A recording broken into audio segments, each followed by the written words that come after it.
好，權力變現金嗎？趕快來看到是川普的總統生意，但是我們要來看到這個黑幕。現在呢，今天節目我們會來看到是全面的曝光了，尤其呢股價還會重挫，這個急殺哦，急割的是迷因幣。我們等一下會來看到這個顧賺錢不顧選情，共和黨會不會全面的沉船呢？今天就這些議題會一起來做關心。美國現在其實面臨了一個很尷尬而且很荒謬的事情，就是呢，川普現在得面對自己媒體事業的一個虧損，做的不是去檢討自己的媒體事業有什麼樣的經營錯誤，而是他現在開始辦起了晚宴，而且他要推這個迷因幣，找金主來補洞。好，趕快來看到他在Truth Social的這個母公司去年營收，現在看起來只有370萬，沒有想到這虧損啊背後被挖出來了，最新財報看到虧損高達了7.12億美元。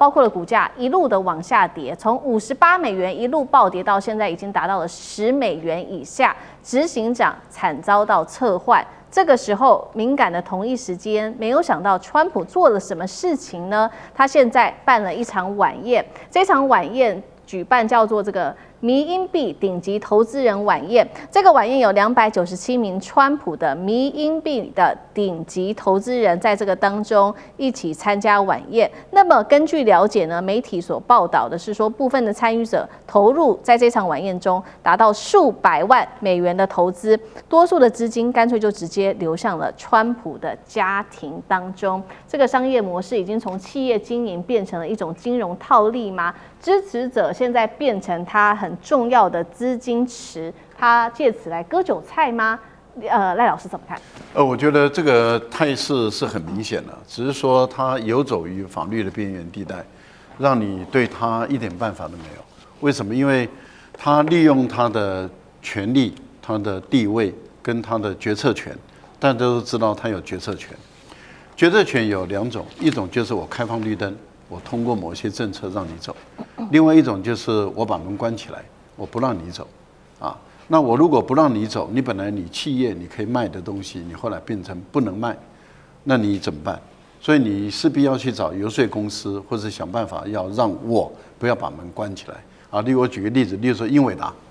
假設英偉達他想把他的晶片賣到中國大陸去，我把門關起來，你就賣不出去，你就賣不出去了，你就賺不到這個錢。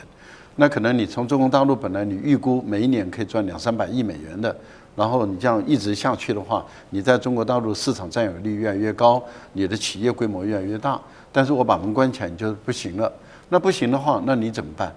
你給我贊助嘛，你買我迷因幣嘛，啊，那你給我一些支持嘛，那這樣的話，我本來要關的政策我就半關，或者關一部分，或者不關。那你想想看，那就根據你的這個誠意，我關多少，這個是可以玩的嘛？对。所以這是一種關門的遊戲，也就是說，當我要展現我的權利的時候，我只要開始設限制。所以你會看到，當美國的國會議員，或者是當你看到美國的政府機構，他們開始說我要開始對中國或是對什麼設限制的時候，你表面上你聽起來好像是說是中美之間打架，但是也很有可能是利益不同部門、公司，他們彼此之間的競爭，他們是利用政治人物的權利，他們在做這個動作。但是只要把理由講得好聽，然後讓你能夠忽悠過去就行了。那重點就在於，當我做這些事的時候，那你要我開綠燈，或者你要我開紅燈，那就看你對我的捐獻有多少。那所以當我辦了一些這種 party 的時候，你來，你就要買單嘛。那你買多少的單，你的誠意比較夠，那你比較關注的法案，我就會比較按照你的意思走。這個就是一種權力的一個遊戲。這個上次已經這樣玩過了，這次是再玩一次。換言之，你講的沒有錯，他是把這些人當作他的資金池，虧損了就找你來補。那你不補可以啊，我就把門關掉，或者把門打開，那你本身你的企業就會受到損失。我想這個川普玩得得心應手了，然後美國法律對他也一點辦法都沒有，因為美國本來就是一個官商勾結的一個國家嘛，那大家都在玩這個遊戲，那也玩，只要西裝筆挺穿得好，然後頭髮弄得不亮的，然後那個香水噴得多一點的，然後那個名媛穿的昂貴的衣服，首飾戴得多一點，那就可以了。這個就是一個這樣的一個國家，也腐敗了幾百年，大家也都司空見慣了。对，好，我們看到這個涉及到官商勾結的這個權力遊戲，難道現在包括了這個蘋果的庫克也涉及在當中嗎？因為你看哦，這個川普他也最新發言了，他說呢，誇讚自己說他幫蘋果公司解決了巨大的難題，而且他還大讚庫克是一個不可思議的家伙。但是呢，在這個話尾，他又特別講了一句說，揭露說庫克是如何用各種的手段來向他示好，甚至自豪的說，我很佩服自己能夠讓蘋果打電話來，親我屁股，英文叫 kiss my ass。但是當然了，有一個人他看不下去，就是知名加密貨幣的企業家孫宇晨，他直接提告了川普家族，說他家族呢涉及到代幣的勒索。老師怎麼看這個權力遊戲？其實孫宇晨是很有名的，就是億萬加密貨幣富豪哈。那他在川普剛上來的時候，事實上就投資川普主導的，就是叫做 War Liberty Financial 啊。那他大概在去年年初，2025年年初的時候，投資來到超過7500萬美元。然後呢，他也以顧問的身份提供相關的意見。但是最近他就提告，他說其實這個裡面的這些管理階層呢，故意把他的賬戶給凍結，使得他損失就是甚至數億美元之多哦。那因此他就控告他這個整個管理階層，但是他仍然強調，他仍然是川普跟川普家族的忠心支持者。好，所以也就是說，他是在保障他自己的這個財產。那問題就出在哪裡？問題出在川普自己家族主導的這整個加密貨幣，它事實上面臨到跟 Truth Social 一樣嚴重的虧損。所以也就是川普從剛開始上來的時候，你看那種不可一世，發動關稅戰，然後呢，全部的這一些各種的金主跟着他排隊要到海湖山莊去。可是當他發動關稅戰的時候，大家就發覺到他玩太大了。他玩過頭了，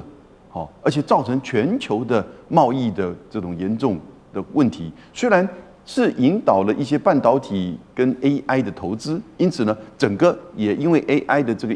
話題而炒起來，在經濟上面。可是當美國最高法院判決它無效的時候呢，他又再去打伊朗，走到另外一條完全不同的路。所以你看到這整個Truth Social為什麼到現在股價一直掉？已經大家對於川普的話完全沒有信心的，只有17%的美國人認為他在伊朗上面講的話可信。那他在哪裡講話？他都在Truth Social上面講話，他每天自己在搞自己的藝人聊天室啊，所以那個價值怎麼會高？所以隨着他所代表的這一些相關的這個加密貨幣呢，都開始在跌。因為加密貨幣前一陣子也因為關稅戰，也因為黃金升，然後我們看到它並沒有變成一個新的避險所在，因為後來穩定幣出來，那他又現在想搞新的，叫做就是這個民營幣，就民營幣根本就是一個 logo， 什麼狗狗幣啊、柴犬幣啊，那現在想搞一個就是那個什麼川普的這個像的這個幣，哇，實在是受不了。那現在他又來說蘋果的庫克要下來，在15年來把蘋果的這個市值提高了10倍之多。也關鍵其實除了它蘋果本身的新創之外，利用中國大陸的製造以及中國大陸的市場，才是蘋果今天能走到這樣的發展一個前提。還有呢，當然也是川普的科技戰當中去打壓華為。如果華為沒有被打壓，蘋果能夠今天有這樣子的成就，那才怪的。所以他為什麼庫克當然知道川普1到川普2的科技戰，其實真的是幫了他。那因此呢，我覺得庫克所謂的來去巴結川普，也是可以想象，那川普只是把這個實話說出來而已啊。好，部分的這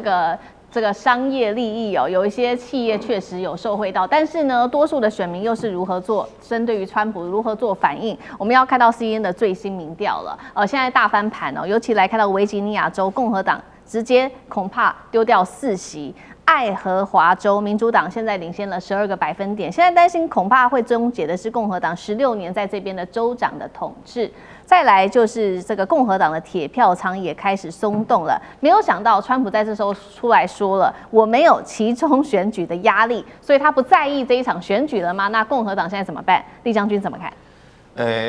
川普說不在意這場期中選舉，那根本就是這個虛偽的這種唯心之論了。如果這場期中選舉不管歷任美國總統一定都很在意期中選舉，因為期中選舉如果輸掉的話，代表前面這2年他的執政根本就沒有獲得美國民眾的認同，那也代表他後面2年畢竟是一個跛腳的一個總統，他令可能出不了白宮。所以我認為川普現在心裡頭其實上應該是急得不得了。合理來講，現在已經是4月下旬了，他現在說應該開始跑選舉行程，可是這個時候他這個內外交迫在外面來講，由於波斯灣跟伊朗打這場仗，到現在還沒看出來一個結果，也沒有辦法獲勝。那甚至於全球各地的盟友對他都非常的不滿意然後甚至於包括北約都可能要離開他。那國內來講壓力也很大這國內因為關稅的問題造成民眾來講對他的反感。那這次維吉尼亞州本來這個紅的有5席，藍的有6席。